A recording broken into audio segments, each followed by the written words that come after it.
after 8-9 months of your civil team going back and forth with the city, back and forth until every single department has seen it 9 or 10 times and worked on it and can't find anything wrong with it. At that point, the city is usually voting to approve it, stamp it. You can then send it to the state to get your state approvals. At that point, you're usually ready to go and pay for your grading permits and start pushing bulldozers around. Somebody listening to this might have said, oh my God, that's my dream job to do this. And somebody would have said, like, I'd rather stab myself in the eye with a fork before I go through this process. If I have to drive it, I'm going to kill somebody. Yeah. Hey there, everyone, and welcome to another episode of the Jack Boss Show, where we talk about everything real estate and entrepreneurship and finance. And today we're going to talk about land development, entitling, building, all the way from taking raw land to literally putting the houses on there and what it takes and all between, with my special guest, Brandon Cobb. Brandon has been doing that for years, and every year there's like $20-30 million worth of those kind of developments and entitlements and forced appreciation in the land space. So I asked him to be on the show, and he gladly agreed. And welcome to the show, Brandon. How are you? Hey, I'm doing fantastic. It's good to see you again. Thanks for having me on. Wonderful. Yeah, I was just on your show recently, and when we talked about what we're doing here, we're like, hey, this is a natural fit for you to come on and talk to my audience about this. So let's dive right into it. So what exactly do you do with land? So we work with the local municipalities to identify their vision for the community and make that a reality. And we add value for ourselves and our investors by identifying the parcels of land that are not zoned the highest and best use, and force appreciating the value of that land through a rezone process or entitling it to take it through approval. So think of it like taking, 6-7 acres. We had a deal where it was just one house recently, and seller was like, I want $700,000 for it. And we're like, well, it's only worth like $350, but hey, if we could give you $7 for it, would you be interested in waiting for a little while? And they said, yeah, how are you going to do that? And we already knew we could take this piece of land from one house to 74 houses, and we're about to start developing 74 lots out of that piece of land. That's what we do. What size was that lot? What size was that lot? This was pretty big. I think this one was like 20 acres, I want to say, somewhere around there. So the guy was having one house on 20 acres, and basically as is, it was worth $350, but if you could rezone it and make it into a higher density, then it was worth how much? We could probably just flip that piece of land right now for I'm trying to do back of the napkin math. We bought it for $10,000-11,000 per pad. Yeah, let's see. We bought it for $700. You can put 74 homes on there.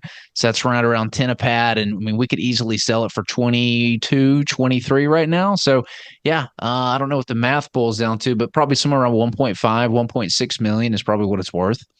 Wonderful. Yeah. So you could make $1 million on that deal by selling it, quickly selling it on the market. But in this case, you're pursuing one of her strategies. Before we got started up the video here, before we started the interview, you told me that you have 3 exit strategies and you work on a 4th exit strategy. Let's quickly go through that. So the first thing is, so you find a piece of land that is either not zoned right for its best use, or that's just been underutilized, or that you can do something with it. And then what are your 3 or 4 exit strategies on there? Yeah. So the key here really is to work with the city. I think that's where a lot of developers make the mistake. If you are giving the city what it wants and you've sat down with them and you've done a needs assessment and you said, what's lacking in the community? Where are all the things the citizens are complaining about? What do you guys need? How can we help you out with tax revenue? And sit down with them on the same side of the table. Then it's a completely different story than someone coming with just some random piece of land and trying to shove it down someone's throat. So that's step one. That's what we really do, is we try to align ourselves with the city and what they want and what they want to build. And it just works a whole lot easier when you're working with someone and against them. Then that's actually a very smart thing to do, because as you said, a lot of developers come into a property and they're basically like, I have this vision. And then they're trying to stuff that vision down the city or the county's throat, even though they don't want that. And that's where projects fail. That's where rezonings fail. That's where developments fail, because you all of a sudden get the entire neighborhood riled up against you and you don't have any support from the city. And soon enough, they vote this thing down, right? 100%. It all starts with aligning what the community wants and needs. You're still going to get some people that always are against it. And, Of that's one of course. those things you're never going to be able to make everyone happy. But once you've done that, now you can identify the areas because they'll get a map and they'll show you what it is. And so that's a big part about what we do. Now, once we've done that and we've identified the parcels and we've identified the vision and we've got a value add strategy there, we either then go and put that land under contract and add value to the seller by saying, hey, we can pay you a lot more than what the land's worth if you allow us to rezone it or entitle it. And then from there, once we go under contract, we'll spend some money on civil engineering to do the due diligence. We'll make sure there's an endangered species report and there's not like a gopher or a turtle that we're going to hurt. We'll do the geotech report to understand what's underneath the dirt, where the rock is, how much it's going to cost to excavate. And then we'll also do an environmental report. We want to make sure that there wasn't like a mine there or some toxic waste that's being dumped on the site. And so once we've got all of our due diligence done and all of our costs nailed down, exit strategy number one is to buy it once we have added all the value and got all the approvals in place. And then we'll just flip that to another developer and we'll go about our way. Two, the second strategy is after we get all those approvals in place and we purchase it, we're already working on this. We have usually then contracted with a builder who has said, hey, if you develop this, aka put all the roads, the infrastructure, get me a piece of land that I'm ready to go vertical on for the houses, I'll pay you $80,000-$90,000 per pad for that. So the example I kind of gave you earlier is we took this piece of land, got it approved for 74 homes. We've got a contract with a builder for $85,000 per pad on that. And so that's what we chose to go and do and pursue rather than just flipping the land. That's exit strategy number two. And then exit strategy number three is we actually take it all the way Wait through. a second. Let's stay with number two in a little bit. So in this case, Sure. how are you getting paid 85 per lot? And how is the builder still making money on this? Yeah, so it's most of the builders we work with are national builders or very large local builders who are building hundreds of homes per year. It's mostly who we deal with. We're not dealing with a whole ton of mom and pop builders unless we have to break that development up. Some of the larger developments, when you get into like 200 plus units, builders want to share that, right? Because they want to be able to move inventory and hit their IRR numbers. We can talk about that here in a minute, but basically they have a per pad price that they're willing to pay. And we discovered that during our due diligence process. Because again, when we're under contract for this land, we're underwriting for three different exits because it's always important, whether you're an investor or you're an operator, Sure. you always want multiple exit strategies built in. So that per pad price makes sense for them. They've backed into it using their Krabby Patty formula and said, hey, if you can hit this number, we will buy these pads from you and we will contract with them. And typically they're giving us a 5 to 10% deposit released. So in this case, we were selling the pads, I think total for about, $6.6 million all in. They'll cut me a check anywhere between $300,000 and $660,000 to go towards that development. So I've got an end buyer locked in for those pads. It's one of the reasons I like option number two. So, but in this case, who pays for the roads and who builds the roads? We do. We're the developers. We're the ones developing it to sell the finished pads to the builders. That's the part that I missed early on. So in this case, you are going beyond just the subdivision on paper and getting it approved. You're now actually going and contracting with people out there with bulldozers and stuff to actually go build the roads, build in that case also you put the utilities in place and saying at least roadside utilities, right? Underground utilities and all this kind of stuff. And then basically deliver to the builder a ready to go vertical on subdivision in a way.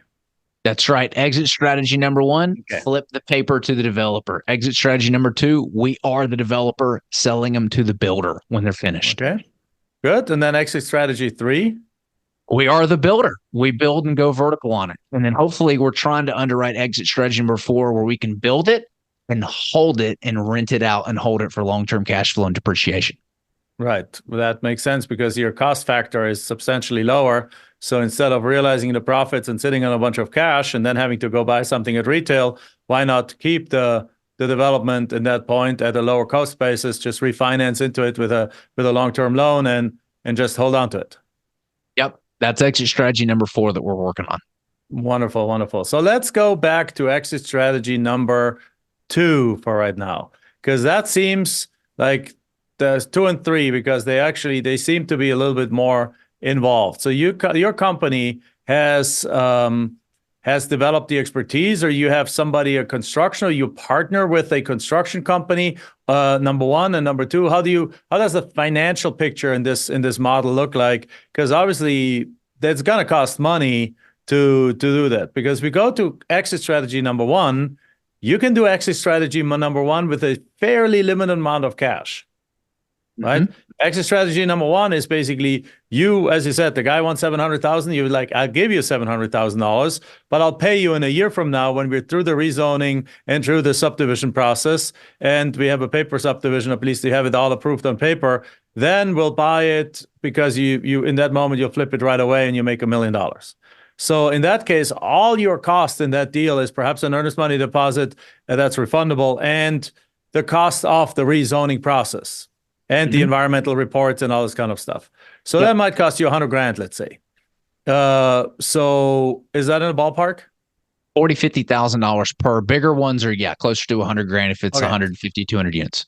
great. So 40, 50 to between 40 and 100 grand, depending on the size. So that's a thing that a lot of people could do. But now the second one seems to be way more capital intensive. So I would like to dig into that and see like, how does it look like and how do you structure those deals? Yeah, so it's the same. We raise 100% equity from investors on these particular types of deals. So that does a couple things. One, it allows us to control the debt. There's no bank calling our note due. Two, we can afford to hang on to it if need be long term in case we get like a little blip, what happened with interest rates where everybody kind of hit the brakes and said bye. And it just allows us to control the deal in general. So for those types of deals, we're doing a regular syndication like we would if it was a multifamily deal or a commercial deal. We're raising capital from investors once we've got all of our approved construction drawings and we have all our bids in place. And so typically, I'll give you this deal that we're working on. We bought that deal for about $10,000 per pad that we talked about, right? 74 homes for $700,000. Our development costs on that deal are going to come in somewhere around in the low 40s, $45,000 per pad on that deal, and then we'll sell it for $85,000 per pill. So what that tells you is there's about a $30,000 profit margin per pad. Yeah. So $10,000 per pad plus 40,000 per pad, it gets you at 50,000 per pad, and 50 times 7. So you're in it for, at the end of the day, you're in it for about $3.5 million. Goes 3.5 to $4 million, let's say, because 74 times 50 something thousand is about $4 million. And then you're selling it for 6, 7 or something like 85. 85 times 7, 8 times 7 is 50 something. So about 6 million, yeah, $6 million. 6.6. Right? Yep. So you said you raise all the money from investors. Did you say, sorry if I might have spaced out there for a second, but did you say equity or debt fund? So we do both. We've done equity positions. We did that, but typically we're doing equity because if we Equity, okay. need to be able to go and build those lots, we want to be able to have the equity available to go and get that financing. Again, multiple exit strategies. Right. Absolutely, yeah. So makes sense. So great. So then you're in it for about 3.5 to 4. You sell it for 6. That's obviously now more than doubled your profit margin on the deal. And good. That's cool. And then the third one is obviously you now go build it yourself, in which case at that point you go to the bank, get a construction loan, and go vertical and build it. That's right. Yep. Beautiful. So what determines which of these strategies you actually pursue? Yeah, great question. So our exit strategy is determined, one, by our investment thesis, how much capital we have available, and what our capacity is as a company. So if you get these multiple exit strategies, really everything that we do is designed to service the affordable housing space. When I say affordable housing, I'm not talking about like Section 8 or government housing. I'm talking about first-time home buyer housing. This is the play box that we want to be in. This is the sandbox that we want to play in is the entry-level housing, because less than 10% of all homes that are being built are for entry level home buyers, first time home buyers. And you've got over 33% of the home buying population that are, mostly millennials that are at that prime first time home buyer age, and they can't find anything. There's a huge supply and demand imbalance. You're seeing it on the news every single day. There's just not enough entry level housing. And so we know that if we're playing in an area where there's severe supply and demand imbalances, that's where we want to be. So, with that being said, if we have the opportunity ourselves in house to build some of these communities, then we want to do that. Right. And again, it depends on how much capital do we have available from investors, what's our current capacity with our subcontractors and builders, and how much do we have in the pipeline. Right now, we've got over 670 units in the pipeline total. I can tell you that we're not going to build 670 houses. So the way we make a determination on what we're going to build and what we're not going to build is which usually the larger swaths of land, 100, 200 units, we're not building those, right? We're not the DR Hortons. We're not the Lennars. We'll sell that land to them, or we'll develop and we'll sell those pads to them because it's a lot less capital intensive to just flip the paper or develop and sell the lots, or it gets more capital intensive when you build the houses. And so typically, we're doing around 30 homes per year right now. And that is kind of a good little sweet spot for us. We want to up that. Obviously, interest rates has made an impact, and we've got to take that into consideration. We've kind of scaled it down, but we're looking to really ramp that up. And we want to continue to do, 30 to 50 homes per year in areas where we're a new construction home for an entry level home buyer. And we are competing against older homes that are either more expensive or the same price point. We want to make sure we are different and we have a unique selling proposition when we build those homes. Yeah, it makes total sense. Now, curiosity. So if you're going for first-time home buyers, what's the size of home that you're building then, or that these pads support, and that a builder would come in and build on approximately? Yeah, 2,000 square feet and less. I mean, they range all the way from 1,300 square foot homes all the way up to, I think, about 2,000 square feet. I don't see a whole lot of homes going past that 2,000 square foot mark. So a lot of 3-bed, 2-bath homes. I've seen a lot of 2-bed, 2-bath homes as well, especially townhouse units. We love townhomes. That's the closest one that we've got to being able to pencil for build to rent, because you can build them for much more affordable than you can, your detached single family homes. And so we're seeing a lot of that. Yeah, that makes sense. Yeah, no, I remember back in the days. I mean, it has always kind of been that situation, because when I bought my first home, it was 1,968 square feet, was the second, and in the neighborhood there were like 1,500 square foot homes, 1,700 square foot home, 1,900 square foot homes, and then just a couple streets over they had some 2,500 square foot homes, and they're still, to this day, they're being resold to first-time homeowners. A lot of our neighbors and so on, where either people are downsized or they were first-time homeowners, and even those in a bigger market today go for 500 grand, $400,000 to $500,000, which at the current interest rates is hard to afford for a lot of people. But it's at least it's at the edge. It's what much more a beginning household can't afford anyway. So yeah, it makes sense, and that's a good product to be in, because you're sure that there's a lot of demand for it. Yeah, there's a good chart that if everyone goes and looks, it's basically two of these lines, and one of the lines represents your average mortgage price, and the other line is this chart over history that represents your average rental price.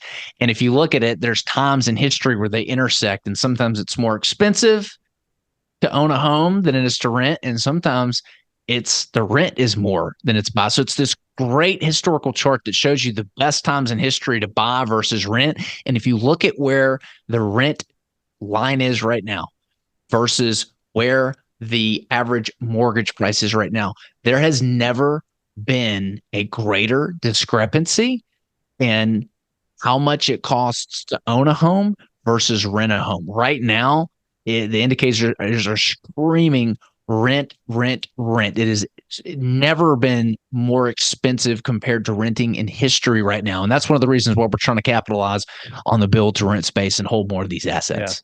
Yeah. I was about to say that doesn't that kind of contract what you said about building and selling, but it makes sense, because of that doesn't mean there's no need. It just means that that you're better off building to rent than building potentially to sell right now, because selling is just slightly unaffordable right now, which therefore it's also the smart move to then build the cheapest you can. I mean, the cheapest, build high quality, but the least price point as possible so that it is affordable and it can fly off the market quickly. Yeah. Yeah, you're always going to need housing, right? You're always, always, always going to need housing. And just, depending on what the economy does, different asset classes do really well. Commercial multifamily is taking a big hit because of interest rates. But you're still seeing a lot of demand for entry level housing because, again, you've got huge supply imbalances. 33% of the home buying population needs an entry level home, but less than 10% of homes being built are an entry level home. Yeah, absolutely. Yeah, I mean, we currently have a 91 unit multifamily property under contract that is actually a distressed deal that the sellers over leveraged, bought too expensive at the wrong interest rate at the wrong time with the wrong loan, and there's a 2-year bridge loan that now expires, and their rent their loan payment has gone up to the wazoo. But it's in a market where owning a home costs $3,000 and our average rent is $1,100. So Home and run. it's in the neighborhood. Like I think it's 2,900 is the average mortgage in the neighborhood, and rents in our community are 1150 or 1190. I think is the average rent for our properties for our units, and we're getting it at $3.5 million below their purchase price because they can't hold on to it. So if you're careful in the multifamily space, it's getting hit, but that also means there's opportunity right now. Lots of opportunity, and we're buying that in the Dallas-Fort Worth area for 7.5 cap, which is kind of crazy, and because nothing in Dallas should sell for 7.5 cap, and it's a smoking deal. So with that said, we're not builders. We're being the ones that then build the finished product, but in the multifamily space. But a lot of our listeners are in the land space and are ready to actually go take that next level after having flipped a bunch of pieces of land. They want to go like, how do I go rezoning? How do I do development? And that's it's a great conversation topic to have. So what would you tell somebody who wants to get into that space? Because you have a little bit of that history. You weren't born into a real estate family, or perhaps you were, but your history, you came from medical sales, I think, if I remember right. Yep, that's right. So how did you do that transition into real estate and into that space, and out of all places into land development, and what could somebody learn from you as they're potentially wanting to transition into a space like that too? So I'll answer both your questions. The question one is if someone wanted to just cold turkey get into what I'm doing today, and then I'll explain kind of how I got into this from medical device sales. So we actually had somebody do this exact thing where they had an idea that they went out and they found this piece of land, and they actually took it to the city and said, hey, I got this under contract. Would y'all support, townhomes on here? And they said, yeah. And so she went and paid a couple $1,000 to a civil engineer to see kind of how many townhomes that they think that could fit on here, and ended up being about 42 townhomes. And she actually tried to kind of take it through the process, but that's where she failed, and she ran out of money, paying the civil engineer doing this stuff. And she saw that we do these things. So she called us up and said, hey, I've got this property. It's under contract. We can get this many. Would you guys want to partner on this deal? And so we fronted the bill for all the civil engineers.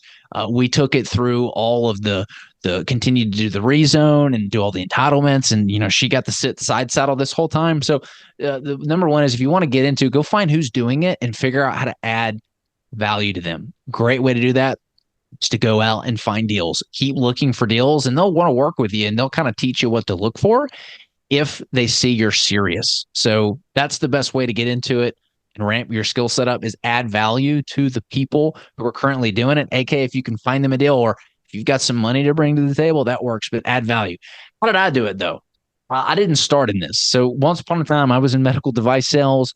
Unlike a lot of people, I don't have this corporate story. Before you go there, I just actually want to jump in from that point. Also, one thing is that our audience, we were about to announce it, but we already launched it. Is actually we just started a mastermind called the Ultimate Boardroom, where we in essence do exactly that. Whereas it's the premier mastermind for land entrepreneurs, and we're bringing together the top and the best of the best land entrepreneurs. That's the only way I can say it. Basically, people who are in the land space, land development, land entitling, land ground up, like ground up construction, land flipping, land banking, land, and all the surrounding kind of things, forest land, agricultural land, you name it, like timberland and things like that.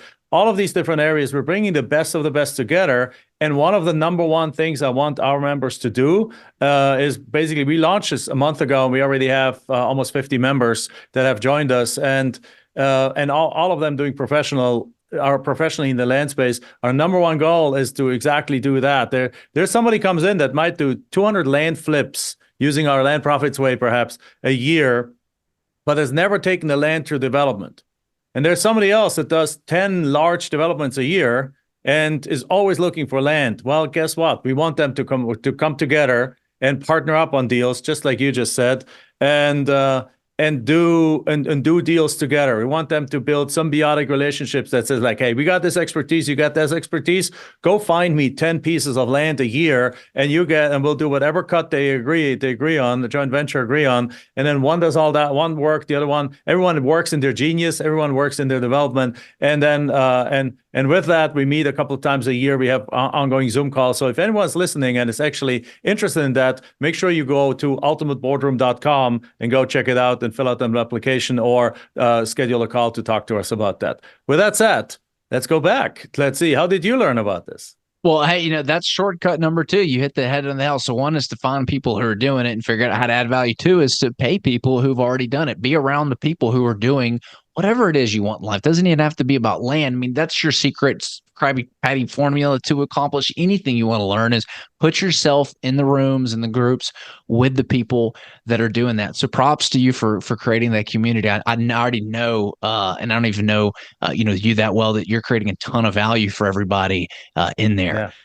Yeah. For me, that's one of the things that I did when I first started out. I spent 1 year trying to figure it out, which was flipping and wholesaling houses.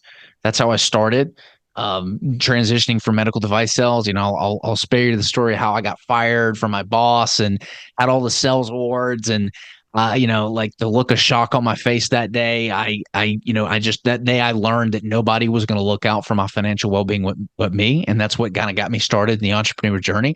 But over this path and this time, I spent a year flipping, wholesaling houses.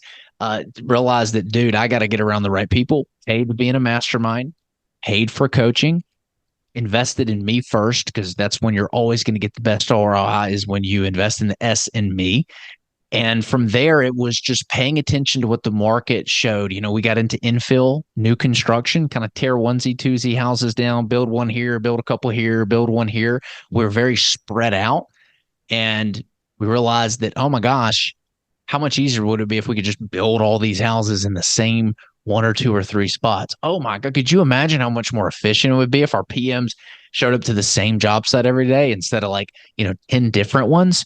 And so that led us to the journey of looking for plots of land that we could build, 30, 40 homes on, as opposed to, onesie, twosie deals. Because again, it takes just as much time and effort, if you're in business, to go chase the big deals as it does the small deals. Translated for us, it cost us just as much time, effort, energy, blood, and sweat and tears to go after the people that own plots of land that you could build one or two houses versus the ones that you could build 40 or 50 houses.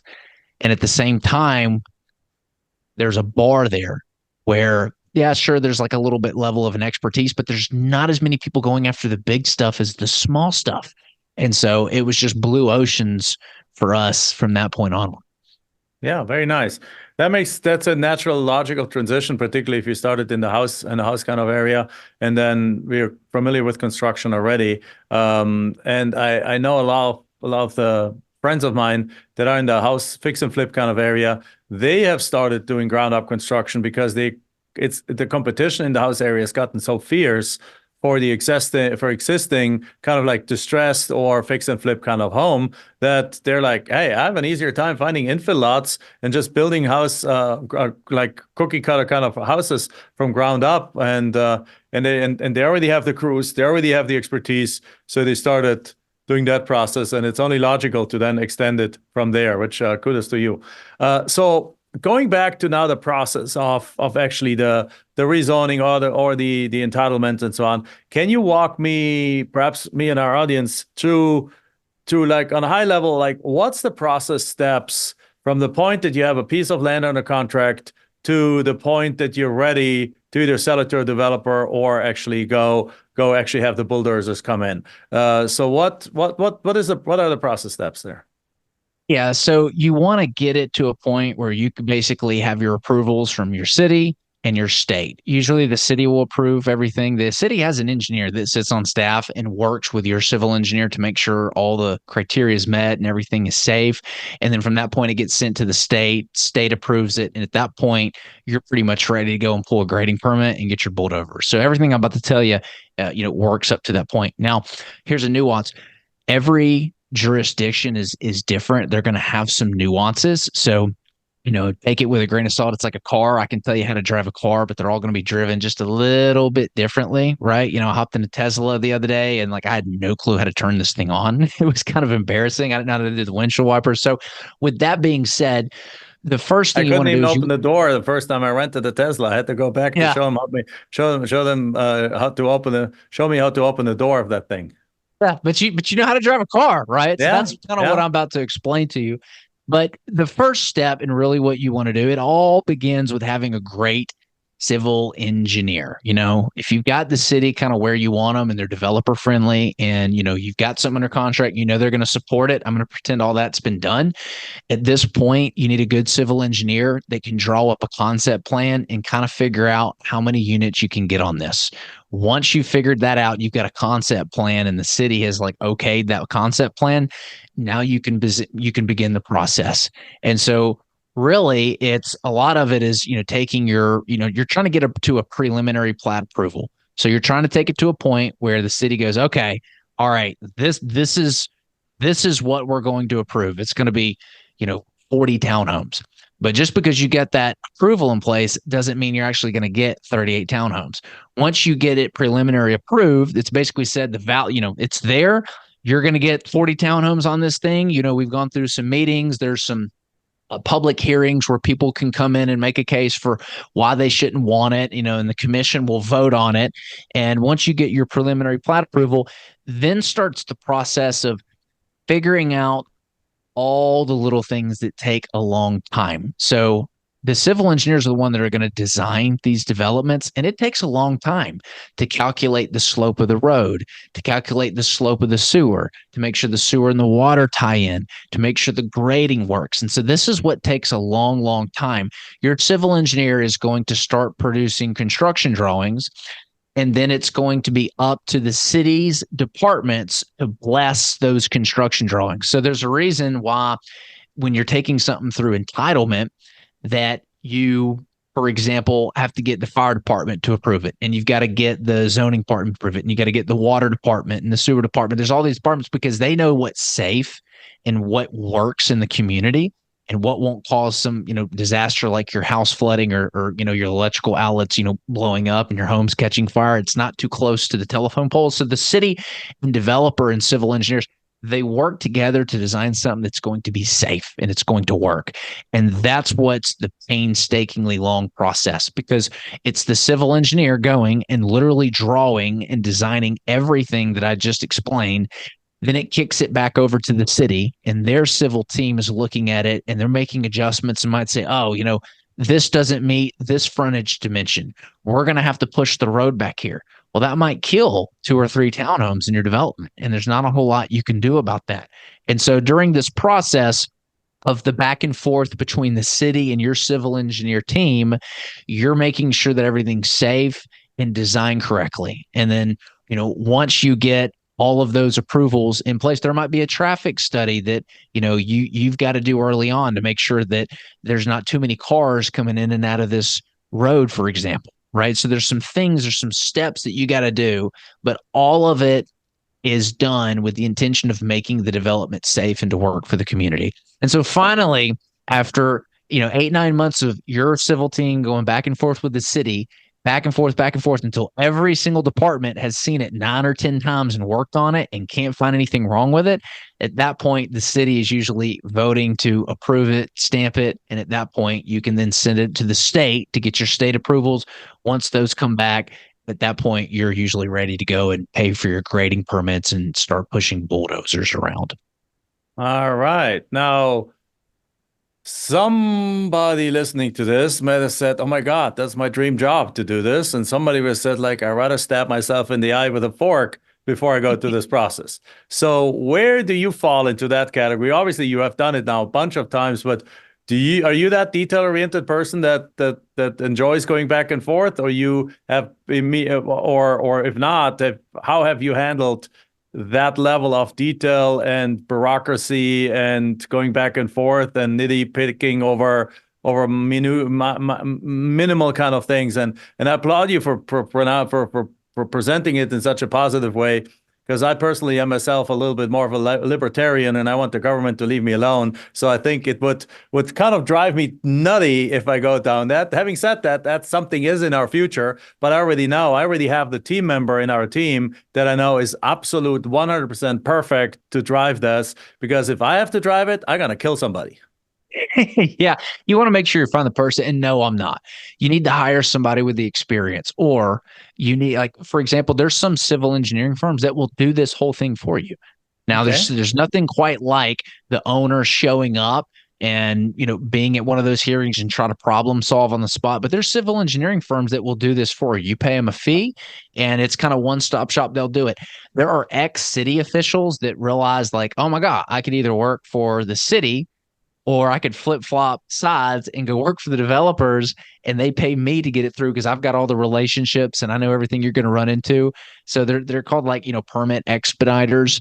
So there's people you can pay to do it, and you can always find and hire people from the Indeed or whatever, bring them into your company on salary and pay them and do it. So there's multiple steps that you can take in order to get this done where you don't want to. For us, my partner loves doing it. He loves schmoozing and going out and meet with the planning commission people. He loves dealing with civil engineers. He loves it, and he's really good at it. And so he's the That's the guy that weird is doing all that. So you and that's find the the right weird part person. about that role, isn't it? Because it's really a dual role. You got to be the numbers detailed kind of engineering bureaucrat kind of person, but at the same time, you got to be the schmoozer that goes and wines and dines all the different people and makes friends with them, so that you can actually have a chance of getting stuff through perhaps a little bit faster, right? It's Much not more an easy thing schmoozer. to do, right? Much more schmoozer, much more people person, much more problem solving. You're just going to have to trust. Like, you don't want to get into civil drawings and stuff like that. You pay the civil engineer for that. And so, that's kind of the thing is, there's a certain degree of risk as a business owner and developer that you take because you don't know everything. You have to rely that the civil engineer knows what he's doing. The people who build these big downtown buildings, they don't know everything about building those buildings and what it Sure. takes. They trust that the builder knows how to do that and that the developer has, designed it right. The architect has designed it right. The builder's trusting the architect that he, designed everything right. So there's a lot of trust that goes, and that's why it starts with hiring a good civil engineer. So you do not have to be super detailed focus and understand civil drawings to do that. That's the civil engineer's job. What you do have to be good is a good people person. You have to understand what the process looks like if you've done it before, and kind of anticipate needs, because you could be sitting there at the city and they might not approve something, a little bitty thing, and you're like, I don't want to wait another month. And I've seen my partner jump up and be like, hey, well, look, can you just go ahead and push this through with a contingency in the next meeting to make sure that we've addressed that issue that you have? And they'll look at each other and be like, everybody good with that? You're good with that? And then I'm referring to the planning commission voting. And so on the spot, or they hit that hammer and said, this is rejected, bring it back, a month or two from now for the next hearing. He was able to get it pushed through because he could think really quickly and be like, look, this isn't that big a deal, guys. Push it through and approve it. Just put a note in there that I need to address this issue on the next meeting. And so you got to be kind of good to think on your feet, I would say, per se. People that love dealing with people and choosing that's who's going to do a really good job in this role. Yeah, and a problem solver, definitely, because yeah, but makes perfect sense. Thank you very much. This is really, really good. I think very super interesting, super high value add here. So thank you very much for that. So how many deals are you planning to do in 2024? How many deals do you have? You mentioned like it's like 300 lots, but how many projects does that together represent? And how many do you think you guys going to take on in 2024? It's probably somewhere around 6 or 7. We've total got about 670 units that are currently in the pipeline. We have deals as small as building 10 homes and deals as big as we've got one that's approved for 214 homes. So the deals definitely matter. I can tell you we're focusing on much larger deals for doing paper land. So, we're interested in moving the paper if it's, 100 plus units, for example. And then, anything that's maybe like 100 units or less, we're happy to develop and sell those lots. And then, as far as actually going vertical, anywhere where we can do 30, or less homes probably this year, unless we see a pickup and, maybe interest rates start to come down, that's what we're focused on building and going vertical. Any plans to get into multifamily with the same strategies? Yeah, no, we've got some mixed use developments that we have. We have a Okay. 300 unit apartment complex that we're working on. It's not officially like under contract, but we were able to bail this landowner out of a really bad development that he screwed up, and we kind of came in and saved it and got in the city's good graces and his good graces. And he's like, dude, I want to build an apartment on here. What do we got to do? So yes, we definitely want to get into building multifamily. We've got some stuff that we're excited about that we're currently looking at. Very cool. Now, if somebody, you did say that you work with investors or things, somebody wants to learn more about what you guys do, how do they get a hold of you? Yeah, no, if you're trying to create passive income from real estate, truly hands off, if you're trying to build a legacy, if you're wanting to make an impact with those you're close with and retire, you can go to our website, hbgcapital.net. That's like Harry, Bob, Gary, capital.net. I joked that the .com was taken. But on that website, there's a ton of free information and resources. There's a free ebook called 100 Questions Business Owners Ask Before Investing. It's a free ebook. You can grab it on the website. I wrote that ebook because I got a call from one of our investors one day asking if I would help his friend out who had lost pretty much all of his money on a real estate investment. And I said, sure, happy to help him out any way I can. And it became very evident early on during my call that there wasn't a whole lot this guy could do. He basically just had legal action, but he did not secure it right. He didn't do the paperwork right. He did not do his due diligence on the deal. He didn't do his due diligence on the sponsor. And as a result, he lost all his money.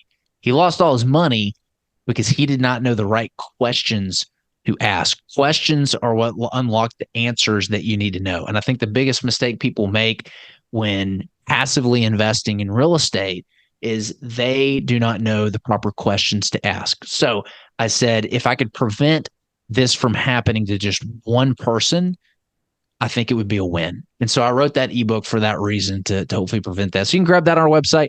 We also have our own podcast, Recession Resistant Real Estate Radio. You can check out our episodes there. And my information is on there. So reach out. Wonderful. Well, thank you very much. With that said, guys, let's call it a wrap. Thank you very much, Brandon, for being here with us. Wish